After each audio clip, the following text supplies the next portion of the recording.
അധ്യാപകരെ, പ്രിയപ്പെട്ട വിദ്യാർത്ഥികളെ, നിങ്ങൾക്കെൻ്റെ വിനീതമായ നമസ്കാരം. 1947 ആഗസ്റ്റ് 14 അർദ്ധരാത്രിയോടുകൂടിയാണ് നമ്മുടെ ഇന്ത്യക്ക് സ്വാതന്ത്ര്യം ലഭിച്ചത്. അന്നത്തെ ആ സ്വാതന്ത്ര്യ ദിനത്തിൻ്റെ വളരെ ആഹ്ലാദിക്കുന്ന ഒരു രാത്രിയായിരുന്നു നമ്മുടെ ഇന്ത്യക്കാർക്കുണ്ടായിരുന്നത്. നമുക്കറിയാം, സ്വാതന്ത്ര്യ സമരത്തെ പറ്റി നമ്മുടെ മഹാകവി വള്ളത്തോളിൻ്റെ 4 വരി കവിത ഉച്ചരിക്കുവാൻ ഞാൻ ആഗ്രഹിക്കുകയാണ്. ഭാരതമെന്ന് കേട്ടാലോ അഭിമാനപൂരിതമാകണം അന്ത്യരംഗം, കേരളമെന്ന് കേട്ടാലോ തിളക്കണം ചോര നമുക്ക് ഞരമ്പുകളിൽ. നമ്മുടെ ഭാരതീയരായ നമ്മൾ വളരെ അഭിമാനത്തോടുകൂടെ, നിറഞ്ഞ മനസ്സോടുകൂടി ഇന്ന് നമ്മുടെ സ്വാതന്ത്ര്യ ദിനം ഇന്ന് ആഘോഷിക്കുകയാണ്. നമുക്കറിയാം, നമ്മുടെ മഹാത്മാഗാന്ധിയുടെ നേതൃത്വത്തിലാണ് സ്വാതന്ത്ര്യം നമുക്ക് നേടിയെടുത്തത്. ഈ സ്വാതന്ത്ര്യ ദിനത്തിൽ നമുക്ക് നമ്മുടെ സ്വാതന്ത്ര്യം നമുക്ക് നേടിയെടുക്കുന്നതിന് വേണ്ടി ബ്രിട്ടീഷ് സാമ്രാജ്യത്തോടുകൂടി ധീരമായി പടപൊരുതിയ നമ്മുടെ ധീര യോദ്ധാക്കൾക്ക് അവരുടെ ത്യാഗ സ്മരണയ്ക്ക് മുമ്പിൽ ഞാൻ അവരെ ഓർമ്മപ്പെടുത്തുവാൻ ഈ അവസരം ഞാൻ വിനിയോഗിക്കുന്നു. 1947 നമുക്കറിയാം, അന്ന് ആഗസ്റ്റ് 15 നമുക്ക് സ്വാതന്ത്ര്യം ലഭിച്ചു. ഇന്നേക്ക് ഏകദേശം 78 വർഷങ്ങൾ പിന്നിടുകയാണ്. നമ്മുടെ രാജ്യത്ത് 200 വർഷക്കാലം ബ്രിട്ടീഷുകാർ ഇവിടെ കച്ചവടത്തിനായി നമ്മുടെ രാജ്യത്തെ ഉപയോഗപ്പെടുത്തി. ആ 200 വർഷത്തിനുള്ളിൽ ചെറു രാജ്യങ്ങളായിരുന്ന നാട്ടുരാജാക്കന്മാരായിരുന്നു നമ്മുടെ രാജ്യം ഭരിച്ചിരുന്നത്. അവിടെ രാജാക്കന്മാരെ കലഹിച്ചും ഭിന്നിപ്പിച്ചും ഈ നാട്ടുരാജ്യങ്ങളെല്ലാം ബ്രിട്ടീഷുകാർ അവരുടെ അധീനതയിലാക്കി. ഇതിനെതിരെ ശക്തമായ ഒരു സ്വാതന്ത്ര്യ ബോധ്യം നമ്മുടെ ഇന്ത്യയിലുണ്ടാകുകയും അവർക്കെതിരെ അവരെ ഇവിടുന്ന് മാറ്റുവാൻ വേണ്ടിയാണ് നമ്മുടെ ഒന്നാം സ്വാതന്ത്ര്യ സമരം ഇവിടെ നടന്നത് 1857. അന്ന് നമ്മൾ വിജയിച്ചില്ലെങ്കിലും പിന്നീട് നമ്മുടെ മഹാത്മാഗാന്ധിയുടെയും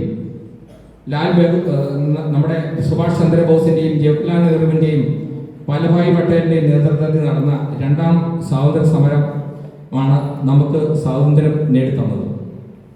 അപ്പൊ അന്ന് നമുക്കറിയാം, ജാലിയൻ വാലാബാഗിൽ നടന്ന സംഭവങ്ങൾ, ആ കൂട്ടക്കൊല, അവിടെ തന്നെ വാഗ ട്രാജഡി, അവിടെ തന്നെ നമ്മളെ അടിമകളെ പോലെ അന്ന് ബ്രിട്ടീഷുകാർ ആൻഡമാൻ നിക്കോബാറിലേക്ക് നമ്മുടെ ജനങ്ങളെ മുഴുവൻ അവിടെ കൊണ്ട് ദുരിതത്തിൽ എത്തിച്ചു. അതിനുശേഷം മുസ്ലിംസിനെയും അവിടെ തന്നെ ഹിന്ദുക്കളെയും തമ്മിൽ അടുപ്പിച്ചുകൊണ്ട് വർഗീയ ലഹളകൾ പുറപ്പെട്ടു. അതുപോലെ തന്നെ ഒക്കെ പരിഹരിക്കാൻ വേണ്ടി മഹാത്മാഗാന്ധിയുടെ നേതൃത്വത്തിലെ അഹിംസാ സിദ്ധാന്തം നമ്മളെല്ലാം പഠിക്കുന്നുണ്ട്.